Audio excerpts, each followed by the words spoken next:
Hello, authors, and welcome to week 7 of the 60-day novel challenge. We only have 2 weeks left. That is wild.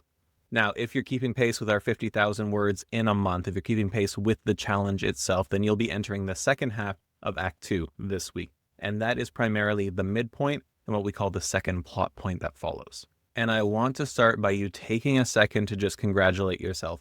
The midpoint, and we'll get to this in a little bit, is about halfway through your story, maybe a little bit farther, which means you've made it to halfway through a novel.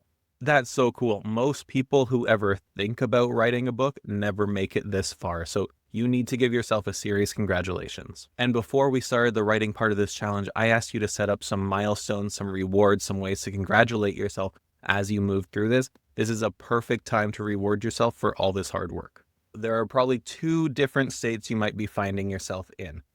Overwhelmed or obsessed. Let's start with the latter. If you're obsessed with your novel right now, if you can't stop thinking about it, if you find yourself stealing every minute you can to write more words, I say embrace it. Again, we have 2 weeks left. You have permission to be obsessed about this for another 14 days.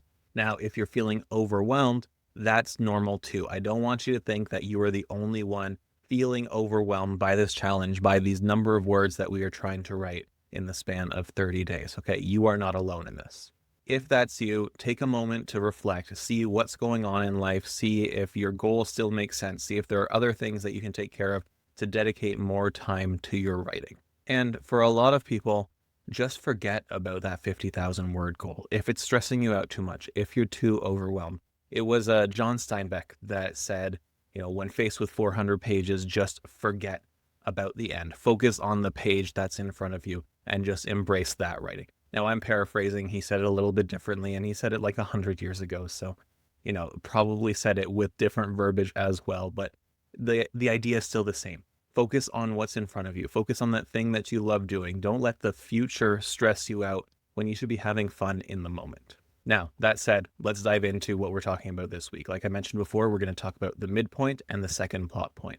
The idea for this week is that we are delivering a crushing blow to your protagonist. Talking physically, mentally, emotionally, socially, psychologically, financially, whatever the highest stakes are, that's where we are hitting them, and we are keeping their lie in mind when we do it. They're still going to have some wins. The second half of Act 2 is not devoid of progress or wins, but they're going to have to work for it. And this is all going to make sense because it sets us up for a powerful and, quite frankly, cathartic third act. But they've been making progress. They've been building their confidence. They've been working on their skills and slowly but surely moving away from the grip that the lie has on them. And so we're going to pull the rug out from under their feet. Okay, let's talk about the midpoint. As I said before, the midpoint falls roughly halfway through your book, but sometimes occurs a little bit later than that. Don't stress over the exact placement. The big thing about the midpoint is that everything has been building up to this. Remember last week when we said that the stakes are always being raised, when I told you to be meaner to your protagonists and your characters? Well, it's led up to this. This is going to be the meanest we've been to them so far and the most devastating moment. Now, the midpoint itself can come in 2 varieties. The first and most common is a big, traumatic, devastating event where they are filled with confidence, your characters, and they go into this thinking that something is going to happen. And like I said, we pull the rug out from under them and they're laid out flat on their back in the biggest danger that they've experienced yet. The second option is what we call a false victory. And this is when they make progress, they accomplish a goal, but as a result, something more devastating happens that redirects them. Because the midpoint is a combination of 3 things. It is a reveal. It shows just how far they come, but just how much farther they have to go. It's a reversal. They think that they are making this progress, but hey, you aren't making the progress you think that you're making. And then it's a redefinition where they have this goal in mind, but that goal switches as a result of this midpoint. Bear with me, we're going to break this down. Okay, so when it comes to the midpoint, the protagonist and the allies around them are making progress throughout the story, and they think that they are making good progress. Remember, our protagonist has been reactive up until this point. Things have been happening to them, and they are just trying to keep their head above water while they make progress to whatever their goal is. They've built confidence. They've built new skills. They found new weapons or tools or friends to help them along the way. The midpoint is this big event that just reminds them that they have not come far enough. They have not grown enough to achieve the goal they want. They have not proven themselves enough. They have not achieved the skills that they need to overcome the antagonist, who is still far more powerful than them. As a result, when they achieve their false victory or when they fall on their back from a crushing defeat, then the stakes are raised even more. The danger becomes so much worse than it was before. And oftentimes, they actually end up farther from their goal than they were just a few minutes before the midpoint started. And because all of storytelling is about how characters react to things that happen, about their emotions, about their decisions, about their agency, this leads to the second plot point where they have this mindset shift, where they have to make this big decision. But hold your horses, we'll get there in a second. When you're creating or writing your midpoint, I want you to keep your protagonist's lie in mind. Remember, they have made progress moving away from their lie so far. Not a lot of progress, but progress nonetheless. Still has their claws in them, but it's not as deep as before. The midpoint is a beautifully devastating moment to remind them why the lie exists in the first place. Show them a glimpse of the truth. Have them reaching out for it and have them fail because of that, and the lie envelop them once again.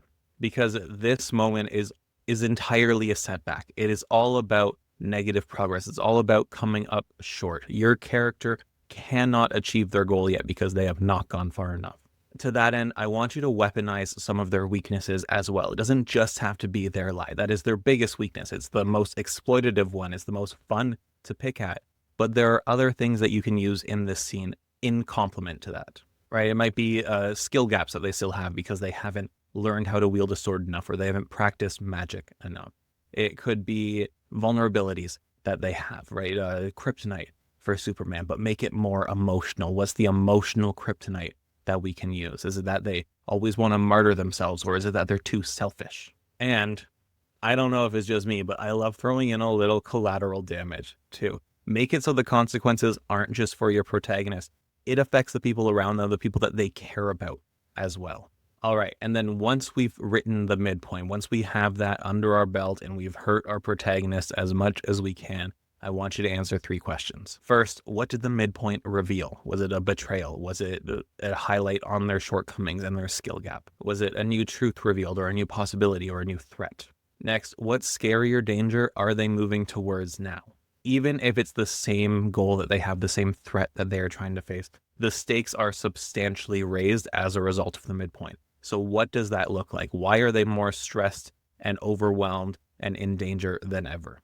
This is also a great moment to introduce a new goal or a new threat on the horizon, right? Maybe they were going towards something, but that's not ultimately where they need to get to. And that bigger, more evil danger is out there, and now they're aware of it. And third, and this leads into the last beat of the second act, how do their perspectives change? Have they shifted their values? Have they reframed goals based on new information or new antagonists coming to light? Has their motivation changed from what it was when they left that ordinary world all that time ago in the first act? Because the midpoint leads directly into the second plot point, or plot point 2, depending on which article you're reading.